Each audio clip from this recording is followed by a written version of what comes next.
आज हम Napoleon Bonaparte का उदय एवं पतन इस विषय के अंतर्गत नेपोलियन की विदेश नीति, कादूदाल षड्यंत्र, सम्राट नेपोलियन, यूरोप की प्रभुता का प्रयास और पतन की ओर महाद्वीपीय प्रणाली व स्पेन का राष्ट्रीय आंदोलन, इसके बारे में विस्तार से समझेंगे कि नेपोलियन बोनापार्ट किस प्रकार दिनों दिन अपनी उन्नति की ओर बढ़ रहा था और उसे जो सफलताएं प्राप्त हो रही थी उसमें उसकी दूरदर्शिता भी छिपी हुई थी। वह कुशल कूटनीतिज्ञ था। उसने अपने विवेक से अपनी योजनाओं को सफल बनाया और अपने शत्रुओं को दबाने में भी सफल रहा। नेपोलियन, जो कि एक साधारण से एक फ्रांस की सत्ता हथिया लेता है और फ्रांस की सत्ता पर काबिज होने के बाद वह विभिन्न कार्य करता है, जैसे संविधान का निर्माण, शिक्षा संबंधी सुधार, और उसकी विदेश नीति के बारे में हम समझेंगे कि उसने विदेश नीति में किस प्रकार की नीति अपनाई। सबसे पहले तो ये था कि उसने अपने सभी शत्रुओं को एक लिस्ट के बनाकर उनसे निपटने का प्रयास किया। उसने अपनी विशाल सेना का निर्माण करते हुए उसका प्रयोग अपने शत्रुओं के विरुद्ध किया। फ्रांस की इंग्लैंड से पूर्व से शत्रुता चली आ रही थी। फ्रांस, जो कि पहले सप्तवर्षीय युद्ध में पराजित हो चुका था, और इंग्लैंड भी यह नहीं चाहता था कि फ्रांस और अधिक उन्नति करे। व्यापारिक दृष्टि से, आर्थिक दृष्टि से वह फ्रांस को झुकाना चाहता था। इसीलिए नेपोलियन ने महाद्वीपीय प्रणाली को अपनाया और महाद्वीपीय प्रणाली का ये उद्देश्य था कि किसी भी प्रकार से इंग्लैंड का व्यापारिक स्रोत है जो उसको काटा जाए, उसके जो उसे कच्चा माल प्राप्त हो रहा है और तैयार माल जो उपनिवेशों में वो खपा रहा है उस पर नियंत्रण लगाया जाए, जिसमें वह काफ़ी हद तक सफल भी रहा। लेकिन नेपोलियन के लिए आने वाले समय में उसके लिए बहुत बड़ी समस्याएं खड़ी हुई, क्योंकि नेपोलियन ने सभी दिशाओं में एक तरह से अपने शत्रुओं से संघर्ष छेड़ रखा था, जिससे क्या उसकी सेना में भी हताशा में वृद्धि होती जा रही थी और शत्रु अधिक होने के कारण उसको खुद बाद में समझ नहीं आ पा रहा था कि वो क्या करे, क्योंकि अत्यधिक महत्वाकांक्षी होना भी मनुष्य के लिए घातक सिद्ध होता है। यही नेपोलियन का बाद में होता है, जिसको हम बाद में नेपोलियन के पतन के रूप में देखेंगे, उनके किन कारणों के कारण नेपोलियन का पतन हुआ। तो पहले हम नेपोलियन की विदेश नीति के बारे में विस्तार से समझेंगे। विदेश नीति।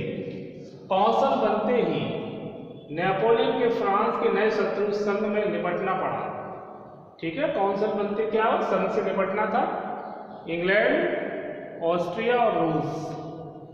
इसमें इंग्लैंड, ऑस्ट्रिया और रूस सम्मिलित थे। रूस की अपने मित्रों के साथ अनबन हो गई थी, वह संघ से अलग हो गया, मतलब रूस की कुछ अपनी प्रॉब्लम्स, जिसके कारण उसने संघ को छोड़ दिया और अलग हो गया। नेपोलियन ने अत्यंत जोखिमपूर्ण योजना बनाई। अब नेपोलियन अपनी नई योजना बनाने में लगा रहता था और उसने ये सोचा कि किसी प्रकार से ऑस्ट्रिया को दबाया जाए। तो उसने क्या योजना बनाई? नेपोलियन अत्यंत जोखिमपूर्ण योजना बनाई। उसने ऑस्ट्रिया सेनाओं तथा उनके देश के बीच में घुसकर पीछे से आक्रमण करने का निश्चय किया। इसके लिए उसे विशाल सेना सहित बर्फीले आल्प्स पर्वत को लांघना पड़ा, जो कि एक कठिन कार्य था, कि वो आल्प्स बर्फीले पर्वत को लांघना इतना आसान नहीं था। लेकिन नेपोलियन की सेना ने हार नहीं मानी और उस पर्वत को पार किया। 14 जून 1800 के दिन उसने इटली स्थित ऑस्ट्रिया सेना को पराजित भी कर दिया। नेपोलियन का वीर सेनानायक मोरू, ये मोरू का नेपोलियन की सेना में बहुत बड़ा योगदान माना जा सकता है। मोरू ने नेपोलियन की सेना का नेतृत्व करते हुए नेपोलियन को विजय दिलाई थी। तो नेपोलियन का वीर सेनानायक मोरू ने ऑस्ट्रियन सेना को पराजित कर दिया और 9 फरवरी 1801 को ऑस्ट्रिया ने लुनेविले की संधि कर ली। अब ऑस्ट्रिया जो कि परेशान, जो मोरू के द्वारा जो सेना नेतृत्व किया गया सेनानायक के द्वारा, उससे ऑस्ट्रिया को शिकस्त यानी मुंह की खानी पड़ी, यानी पराजय हुई। और 1801 में ऑस्ट्रिया ने लुनेविले की संधि कर ली, जिसके अंतर्गत विभिन्न शर्तों को जोड़ा गया और नेपोलियन को इससे लाभ ही हुआ। कादूदार षड्यंत्र। अब कादूदार षड्यंत्र में ये था कि नेपोलियन से ज़्यादातर लोग ईर्ष्या करते थे, क्योंकि नेपोलियन की जो आक्रामक नीति और विश्व विजेता बनने की नीति और नेपोलियन की अत्यधिक महत्वाकांक्षा, तो ये अब षड्यंत्र रचे जाने लगे थे कि किसी प्रकार से नेपोलियन को समाप्त किया जाए। तो उसी से रिलेटेड है कादूदार षड्यंत्र। फ्रांस में राजतंत्र के समर्थक पुनः सक्रिय हो गए और उनमें से कुछ साहसी लोगों ने नेपोलियन को समाप्त करने का षड्यंत्र रचा। तो अब कोई भी जब उन्नति करता है तो उसके पीछे शत्रुता तो बढ़ती है, वही नेपोलियन का हाल था। और नेपोलियन भी काम शाम दाम दंड भेद नीति अपनाते हुए अपनी उन्नति के उस शिखर पर बढ़ रहा था। मारेगो के युद्ध के बाद, मारेगो के युद्ध के बाद नेपोलियन पर अचानक धावा बोल दिया गया।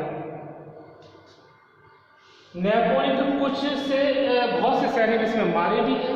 मारेगो के युद्ध के बाद उसका क्या अचानक धावा बोल दिया जाता है, जिससे कि उसके बहुत सारे सैनिक मारे भी जाते हैं। और षड्यंत्र का उद्देश्य लुई 16वीं की भाई आत्वा के काउंट को पुनः राजा बनाना था। आत्वा के काउंट को पुनः राजा बनाना था, लुई 16वें के भाई को। इस षड्यंत्र के मुख्य नेता थे जॉर्ज कादूदाल। इस षड्यंत्र के मुख्य नेता थे जॉर्ज कादूदाल और पीशेग्रू। कादूदाल को पकड़कर गोली से उड़ा दिया गया।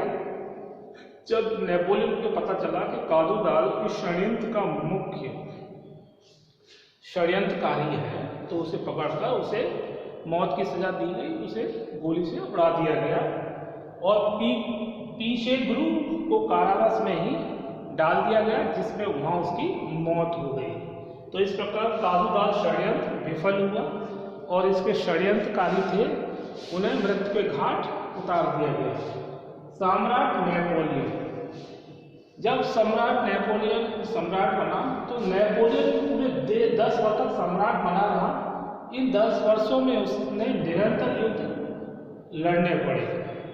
मतलब जब से वो सम्राट बना तब से वह युद्ध ही में रत रहा। उसका उद्देश्य यही था कि अधिक से अधिक विजय प्राप्त करना, विश्व में अपनी पताका फहराना। और वह अत्यधिक महत्वाकांक्षी होने के कारण उसे कभी फुर्सत ही नहीं मिली कि वह आराम से बैठे, लेकिन वह युद्ध में ही रत रहा। अधिकांश युद्धों में उसे आश्चर्यजनक सफलताएं भी मिली, जो अपेक्षा नहीं थी उसे, लेकिन उसमें उसे एक सफलता मिली, जिससे कि उसकी उत्साह और बढ़ता गया और वो आगे बढ़ता रहा। इसलिए इन 10 वर्षों के इतिहास में नेपोलियन का युग के नाम से संबोधित किया जाता है। इन 10 वर्षों के इतिहास में नेपोलियन का युग नाम दे दिया गया कि इन 10 वर्षों को नेपोलियन का युग से संबोधित किया जाता है। उसकी गिनती विश्व के 3 महान विजेताओं उसके जो गिनती थी, जब उसकी विजय को देखा कि आश्चर्य में वह विजय प्राप्त कर रहा है और वह मतलब उन्नति की ओर अग्रसर है, तो उसकी कंपैरिजन की जा रही है कि विश्व के 3 महान विजेताओं में सिकंदर, सीजर और शारलमेन के साथ उसकी तुलना की जाने लगी। तो सम्राट नेपोलियन की विजयों को देखते हुए ऐसा किया गया। यूरोप की प्रभुता का प्रयास। सम्राट बन जाने के उपरांत नेपोलियन ने यूरोप की प्रभुता प्राप्त करने का प्रयास किया। इंग्लैंड ने अमीन्स की संधि के अनुसार माल्टा द्वीप खाली करने से इनकार कर दिया। मतलब इंग्लैंड ने क्या किया, अमीन्स की संधि के अनुसार माल्टा द्वीप खाली करने से इनकार कर दिया। तो इंग्लैंड के विरुद्ध पुनः युद्ध छेड़ दिया गया, क्योंकि जो अमीन्स की संधि थी उसके अनुसार ये तय हुआ था कि माल्टा द्वीप इंग्लैंड जो है खाली करेगा। लेकिन इंग्लैंड इस चीज़ से पलट जाता है, तो इंग्लैंड के विरुद्ध पुनः युद्ध छेड़ दिया जाता है। इंग्लैंड ने भी फ्रांस के विरुद्ध तीसरी बार गुट बनाया। इंग्लैंड ने भी फ्रांस के विरुद्ध तीसरी बार गुट बनाया। अब है पतन की ओर महाद्वीपीय प्रणाली। अब महाद्वीपीय प्रणाली से उसका मतलब उससे इंग्लैंड को प्रभाव तो पड़ा, क्योंकि इस महाद्वीपीय प्रणाली का उद्देश्य यही था कि किसी भी प्रकार से इंग्लैंड की जो व्यापारिक व्यवस्था है, समुद्र के द्वारा जो व्यापार हो रहा है, क्योंकि इंग्लैंड चारों तरफ से समुद्र से घिरा हुआ था, तो किसी भी प्रकार से इंग्लैंड की जो व्यापार व्यवस्था को चौपट करना था और जो उसको स्रोत थे उनको काटना था। इसीलिए इंग्लैंड मतलब नेपोलियन ने इस महाद्वीपीय प्रणाली को अपनाया। यूरोप की प्रभुता प्राप्त करने के लिए इंग्लैंड को पराजित करना आवश्यक था। तो यूरोप की प्रभुता प्राप्त करना मतलब कंप्लीटली, पूर्ण रूप से, तो इसमें इंग्लैंड को पराजित करना आवश्यक था। इंग्लैंड चारों तरफ से समुद्र से घिरा हुआ था। नेपोलियन का विश्वास था कि अप्रत्यक्ष रूप से इंग्लैंड को परास्त करना संभव हो सकता है। अतः नेपोलियन ने इंग्लैंड को झुकाने के लिए नई नीति का प्रयोग किया। मतलब इंग्लैंड को डायरेक्टली आप पराजित नहीं कर सकते, उसको मतलब आप शिकस्त नहीं दे सकते, तो अप्रत्यक्ष रूप से उसको किसी प्रकार से झुकाया जाए। तो इसके लिए नई नीति का प्रयोग किया, जिसे व्यापार बहिष्कार नीति, महाद्वीपीय प्रणाली या महाद्वीपीय नाकेबंदी कहा जाता है। तो जो नई नीति जो उसने अपनाई उसको 3 नामों से जानते हैं। पहला है व्यापार बहिष्कार नीति, महाद्वीपीय प्रणाली या महाद्वीपीय नाकेबंदी के नाम से इसे जाना जाता है।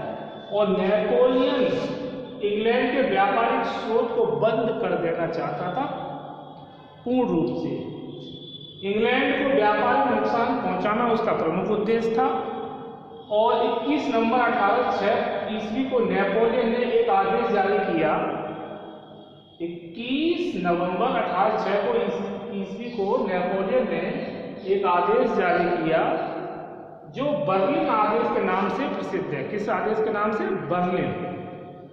इसके द्वारा ब्रिटिश द्वीप समूह का व्यापार निषिद्ध कर दिया गया है।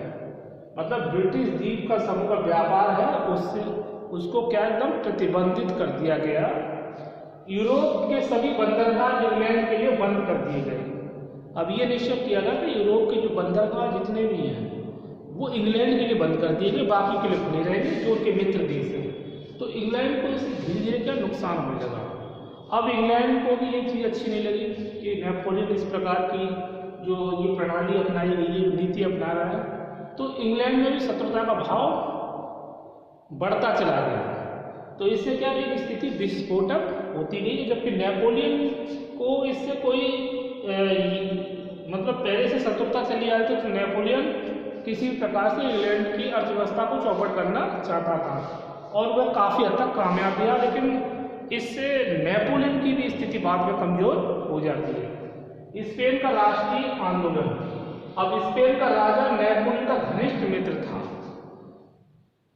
स्पेन का राजा जो है नेपोलियन का घनिष्ठ मित्र था। नेपोलियन को स्पेन ने जन धन से सहयोग दिया था, मतलब स्पेन ने तो पूरा सहयोग दिया फ्रांस को यानी नेपोलियन को, किंतु नेपोलियन की जो मानसिकता थी वो ये थी कि किसी भी प्रकार से स्पेन को हड़प दिया जाए।